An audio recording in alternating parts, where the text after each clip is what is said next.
عاشق رسول ہونے کا دعویٰ کرنا آسان ہے،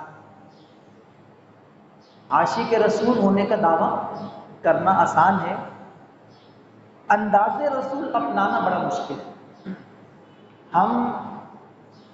یہ نعرہ بھی آپ نے سنا ہوگا کہ غلامی رسول میں موت بھی قبول، ٹھیک ہے اپنی جگہ پر یہ غلط نہیں ہے، مگر کیا ایسا ہے واقعی میں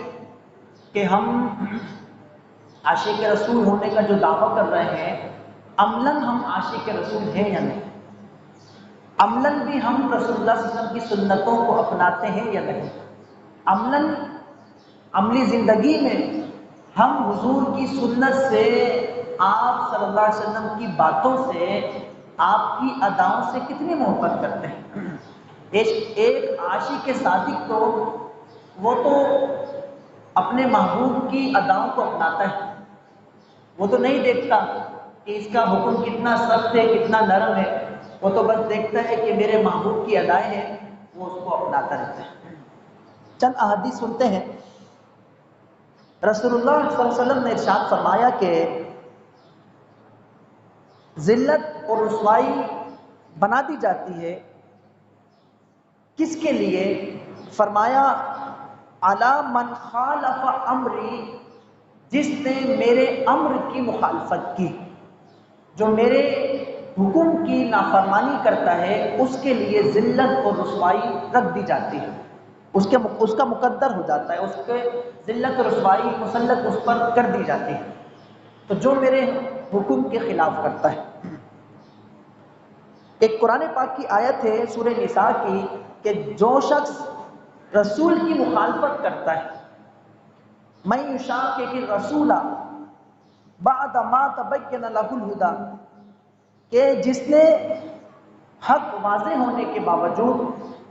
حق واضح ہو چکا تھا، ہدایت واضح ہو چکی تھی، راہ ہدایت روشن ہونے کے بعد جس نے رسول کی مخالفت کی، پھر وَيَتَّبِعْ غَيْرَ سَبِيلِ الْمُؤْمِنِينَ، اور اس نے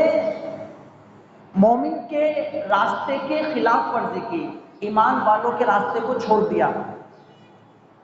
پھر ہم نولی ما تولا، ہم اس کو پھیر دیں گے جس طرف وہ پھرنا چاہتا ہے، وَنُصْلِهِ جہنم، اور ہم اس کو جہنم میں ڈالیں گے، اور جہنم وساعت مصیرہ، بہت برا ٹھکانہ ہے۔ یہ قرآن پاک کی آیت ہے سورہ نساء کی کہ جو رسول کی مخالفت کرے، ہدایت آنے کے باوجود، روشن اس کے پاس راستہ آ گیا، ہدایت آ گئی، اس کے بعد بھی اگر وہ مخالفت کرتا ہے رسول کی اور مسلمانوں کے طریقے کو چھوڑ کر وہ دوسرا طریقہ اپناتا ہے، دوسرے لفظوں میں شیطان کا راستہ اختیار کرتا ہے، نفس اور خواہشات کی پیروی کرتا ہے، تو پھر ایسے شخص کے لیے فرمایا گیا کہ اس کا ٹھکانہ جہنم۔ ہم اس کو اسی طرف پھیر دیں گے، وہ جس طرف پھرنا چاہتا ہے، جس گمراہی کے راستے میں وہ چلنا چاہتا ہے، ہم اس کو وہیں اسی طرف کر دیں گے، مطلب اس کو اور ڈھیل دیں گے کہ وہ اور گمراہی میں پڑتا چلا جائے،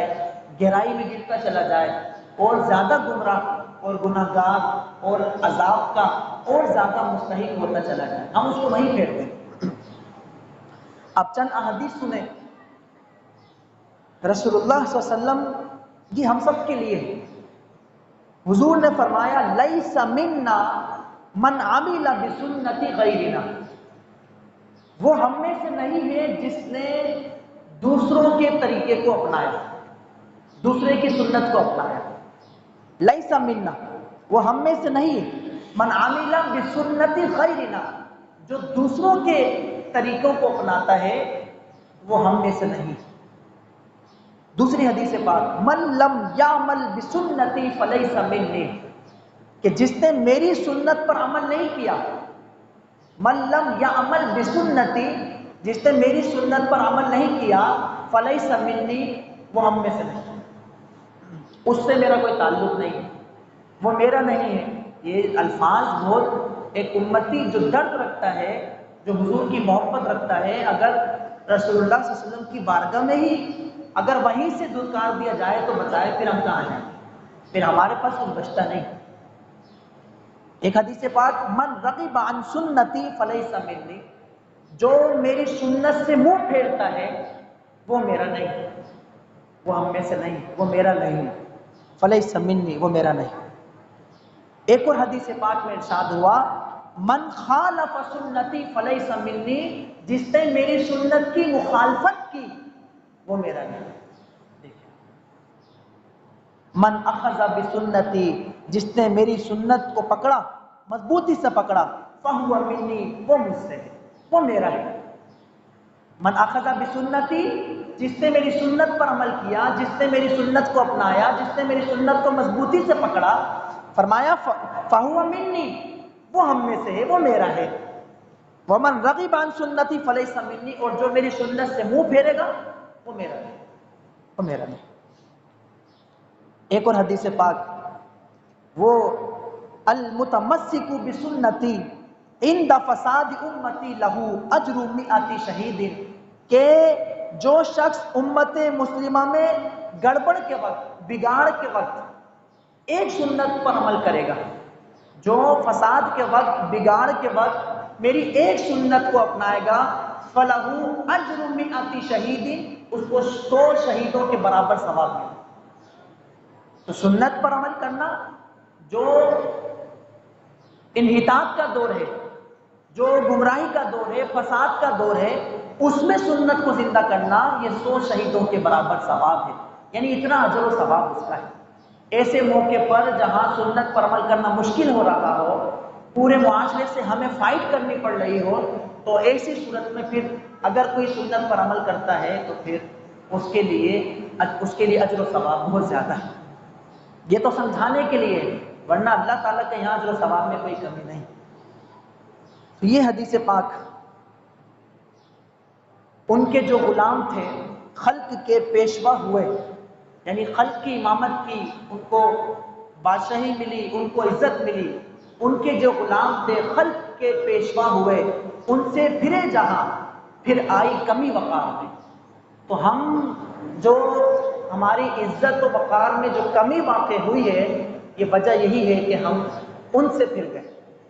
ہم وہی بات جو شروع میں نے کی تھی، آج عاشق رسول ہونے کا دعویٰ کرنا آسان ہے، لیکن ادائے رسول کو اپنانا مشکل۔ تو ہم سب دعویٰ کرتے ہیں کہ ہم عاشق رسول ہیں، ہم غلام رسول ہیں، ہم حضور کے خادم ہیں، مگر عملی طور پر ہم وہی کچھ کر رہے ہیں جو رسول اللہ صلی اللہ علیہ وسلم کی ناراضگی کا سبب۔ تو صرف داڑھی رکھنے کی سنت نہیں، آج کی گفتگو صرف داڑھی کے لیے نہیں آئی، یہ گفتگو کرنے کا مقصد ہے کہ ہم پوری زندگی حضور کی اپنائیں، آپ صلی اللہ علیہ وسلم کی سنتوں کو اپنائیں۔ جیسے ہم نے مسواک کی بات کی تھی، ایسے ہم نے مونچھوں کی بات کی، ہم نے داڑھی کی بات کی، یہ 3 باتیں ہوئی، اور بھی باقی 7 ابھی باقی ہیں، اس تک ان کا بھی تذکرہ ہوگا، لیکن ہم حضور کی سنت کو اپنائیں۔ ایک صحابی رسول، وہ لوکی شریف کھا رہے ہیں اور ڈھونڈ ڈھونڈ کے کھا رہے ہیں، بس یہ وجہ پوچھی، بولے مجھے وجہ نہیں پتا، بس میرے آقا کو یہ پسند تھی، آپ کھاتے تھے میں بھی کھاتا۔ ایک صحابی رسول وضو کر کے ایک جگہ پہ کھڑے ہو کے مسکرا دیے، ان سے وجہ پوچھی، بھائی کوئی بات نظر نہیں آ رہی، آپ کیوں مسکرا رہے ہو؟ تو کہتے مجھے نہیں پتا میں کیوں مسکرا رہا ہوں، ہاں یہاں پر میرے آقا صلی اللہ علیہ وسلم نے ایک مرتبہ وضو فرمایا تھا اور مسکرائے تھے، تو بس میں اپنے نبی کی ادا کو اپنا رہا ہوں۔ یہ صحابی رسول ہے۔ ایک حضرت عبداللہ بن عمر رضی اللہ تعالیٰ عنہما، وہ جب عمرے کے لیے یا حج کے لیے تشریف لے جاتے تھے، تو جب رسول اللہ صلی اللہ علیہ وسلم جہاں جہاں اپنی سواری روکا کرتے تھے، وہ وہاں وہاں اپنی سواری روکا کرتے تھے۔ ان سے پوچھا، بھائی کیوں روکتے ہو؟ بلا وجہ کوئی بات نہیں ہے، کوئی ضرورت نہیں ہے، کیوں روکتے ہو؟ کہتے میں نے اپنے نبی کے ساتھ سفر کیا تھا، تو اب میں جو سفر کر رہا ہوں، جہاں جہاں نبی پاک صلی اللہ علیہ وسلم نے پڑاؤ ڈالا تھا، آرام کیا تھا، سواری روکی تھی، سواری باندھی تھی، میں آپ کی ادا کو اپنا رہا ہوں۔ تو ہم صرف ایک سنت نہیں، بس یہ جملہ اگر دل میں بیٹھ جائے کہ عاشق رسول ہونے کا دعویٰ کرنا آسان ہے، ادائے رسول کو اپنانا بہت مشکل کام ہے۔ تو ہماری ادا سے پتہ چلنا چاہیے کہ عاشق رسول ہے، اور پھر قبر میں رسول اللہ صلی اللہ علیہ وسلم آئیں گے، تشریف لائیں گے، یا حشر میں ہم ان کے سامنے، ہمارا سامنا ہوگا، پھر کیا کریں گے؟ ہم کس منہ سے ان کے سامنے جائیں گے؟ تو ہمیں احساس ہونا چاہیے اور سنتوں کو اپنانا چاہیے. سنتوں کو اپنانے کا بڑا اجر و ثواب ہے. اللہ تعالیٰ سے دعا اللہ تبارک و تعالیٰ ہم سب کو نبی پاک علیہ السلام کی سنتوں سے محبت اور آپ وسلم کی سنتوں پر عمل کرنے کی توفیق عطا فرمائے.